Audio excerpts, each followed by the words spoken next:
West. Maybe you have a team out east that is in the West moving into the Eastern Conference.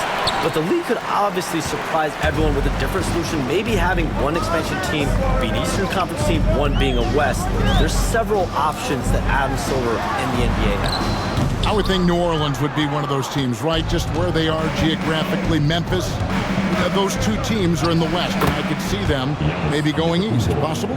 Certainly Minnesota and Memphis. Those are two teams that, to me, have an Eastern Conference feel. With a short break in the action, gives us a chance now to send it over to David Aldridge. Thanks very much. Was able to talk with Jordy Fernandez for a minute, and as you would expect, their focus on defense is Damian Lillard. He said Lillard's smart. He's seen every defensive look there is, so we can't get fancy. Our main thing is to be ready with help defenders inside. We can't allow him penetration. They're hoping to limit the damage he can do at the rim. Back to you guys. Thank you, David.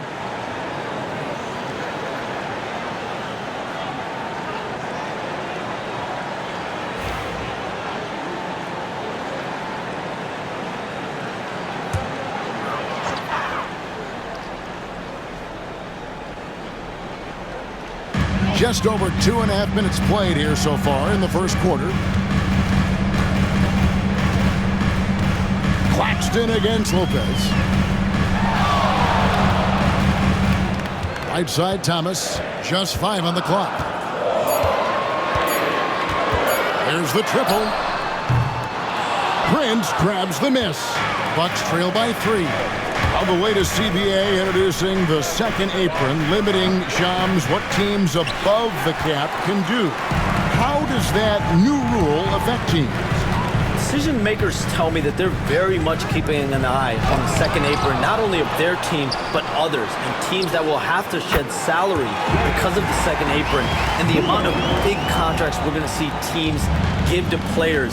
You're going to see it at the top, but that may dwindle in the middle of their roster. But we will see a more competitive league because of these new CBA changes and less of a chance of super teams and just more parity and dispersed talent.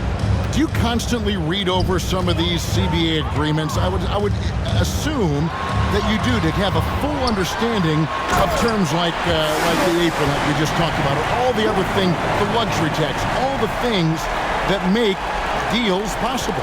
It's one thing to have luxury tax. It's a whole nother animal now to have the second apron, and that certainly for teams that are deep in the second apron, that limits their ability to go make major trades, to be able to sign players for more than the minimum, and we're seeing that happen to at least 1 or 2 teams around the league right now. So how will that impact things? But certainly the CBA being 50, 60, 70 pages, that's something you pour through before every calendar year. It is just fascinating.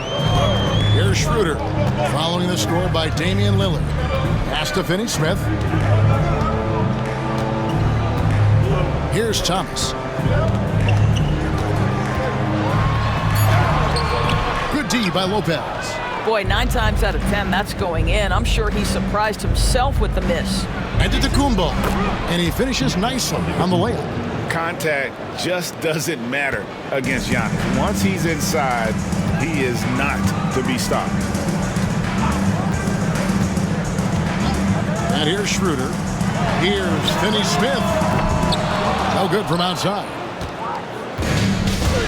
Shams, you've been around the NBA for a long time now. Which players do you enjoy watching the most? Greatness, especially the guys that are regarded among the greatest of all time, like LeBron James, like